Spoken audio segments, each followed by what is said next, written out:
Apa kabar teman-teman? Hari ini kita akan belajar tentang tata bahasa atau rumus EI. EI artinya kepemilikan atau milik. Oke, langsung aja ke contoh. Perhatikan di sini tas milik saya atau tas saya ya. Tas itu bahasa Koreanya 가방. 가방. Milik itu bahasa Koreanya EI yang kita pelajari kali ini. Saya itu bahasa Koreanya 저. Saya ulangi lagi, tas bahasa Koreanya 가방, milik EI, saya 저. Nah, perhatikan di sini tas saya atau tas milik saya itu kalau mau diubah ke dalam bahasa Korea urutannya menjadi saya tas atau saya milik tas. Nah, bentuk hangulnya menjadi 저의 가방, 저의 가방. 저 saya의 milik atau kepemilikan, 가방 tas. Jadi 저의 가방 artinya tas milik saya. Gitu. Sekarang contoh yang selanjutnya perhatikan. Misalnya topi ayah atau topi milik ayah. Topi bahasa Koreanya 모자. 모자. Milik bahasa Koreanya 의. Ayah bahasa Koreanya 아버지. Aboji. Topi ayah atau topi milik ayah berubah menjadi ayah milik topi. Pokoknya subjeknya di depan dulu, baru objeknya atau kata bendanya di belakang. Jadi topi ayah atau topi milik ayah bahasa Koreanya adalah 아버지의 모자. 아버지의 모자. Nah, contoh yang ketiga perhatikan 누나의 치마. 누나의 치마. Nuna artinya kakak perempuan untuk laki-laki ya, kakak perempuan atau mbak. Artinya milik. Jima artinya rok. Jadi nunae jima kalau diartikan rok milik kakak atau rok kakak. Contoh berikutnya perhatikan 나나 씨의 선물. 나나 씨의 선물. Nana si, Mbak Nana, milik atau kepemilikan, 선물 artinya hadiah.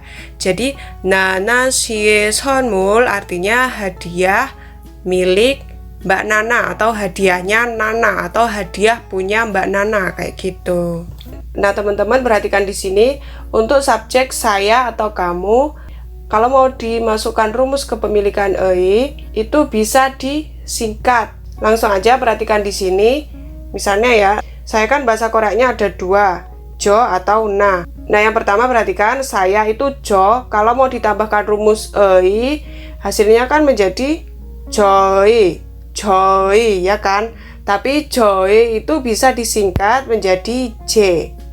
Artinya milik saya. Sama aja ya, bisa pakai joy, bisa pakai j.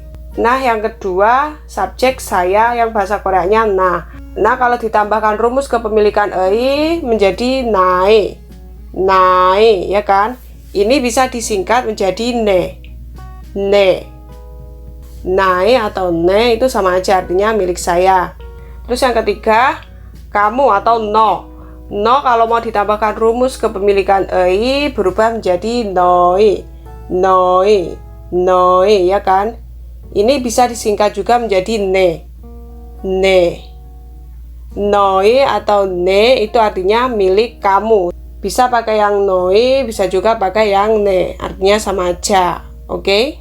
Oke, langsung aja kita bikinkan contohnya ya. Untuk yang pertama, yang tadi yang milik saya 저의 atau j. Contohnya di sini perhatikan. Nama saya adalah Halimah.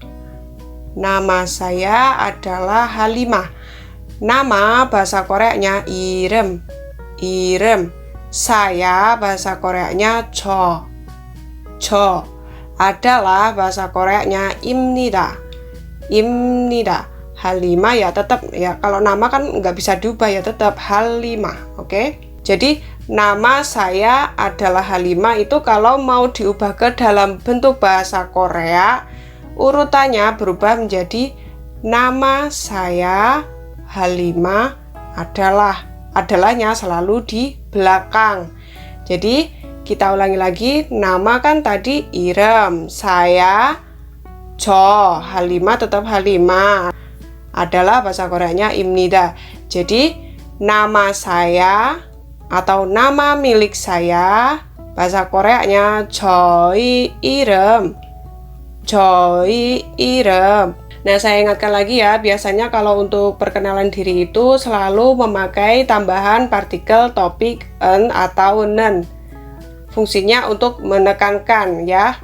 Jadi balik lagi ke sini, nama saya bahasa Koreanya 저희 이름은 Halimah adalah 입니다. Jadi bahasa Koreanya nama saya adalah Halimah itu 저희 이름은 할리마입니다. Nah, di sini 저희nya bisa disingkat menjadi J. Jadi 저의 이름은 할리마입니다 sama aja dengan 제 이름은 할리마입니다. 제 이름은 할리마입니다. Fokus kita di sini. 저의 atau J itu artinya sama aja, milik saya. Oke? Nah, sekarang untuk contoh yang kedua, perhatikan di sini kita coba untuk menerjemahkan ke dalam bahasa Korea yuks. Langsung aja ya, misalnya pensil milik saya atau pensil saya. Pensil bahasa Koreanya 연필. Milik atau kepemilikan bahasa Koreanya 의. Saya bahasa Koreanya na. Jadi pensil milik saya atau pensil saya, kalau mau diubah ke dalam bahasa Korea, urutannya menjadi saya milik pensil. Jadi subjeknya di depan, objeknya di belakang. Sekarang kita coba untuk menerjemahkan. Saya na milik pensil 연필. Jadi pensil milik saya atau pensil saya bahasa Koreanya 나의 연필. Nah, jadi nae atau milik saya itu bisa disingkat menjadi ne. Jadi nae 연필 sama aja dengan 내 연필. 나의 연필, 내 연필. Oke, sama aja ya. Oke, contoh yang ketiga, perhatikan buku milik kamu. Buku milik kamu atau bukumu ya. Buku bahasa Koreanya 책. Milik kamu bahasa Koreanya 너. Jadi buku milik kamu kalau mau diubah ke dalam bahasa Korea urutannya menjadi kamu milik buku. Kamu milik buku menjadi 너의 책. Aku ulang lagi, jadi buku milik kamu bahasa Koreanya adalah 너의 책. Nah, di sini fokus kita di sini 너의 atau milik kamu bisa disingkat menjadi ne. Oke? Jadi 너의 sama ne itu artinya sama aja ya, artinya milik kamu. Oke? Nah, sekarang kesimpulannya ya teman-teman. Jadi rumus kepemilikan atau milik itu adalah tulisannya Nah, untuk baremnya atau pengucapannya itu ada dua cara, bisa atau bisa Langsung aja ke contoh, misalnya topinya ayah atau topi milik ayah. Itu bahasa Koreanya 아버지의 모자 atau 아버지의 모자. Pengucapannya bisa seperti itu, tapi penulisannya sama ya, seperti ini, oke? Nah, untuk materi kali ini cukup sampai sekian, semoga bermanfaat. Sampai jumpa di materi berikutnya. 고마워.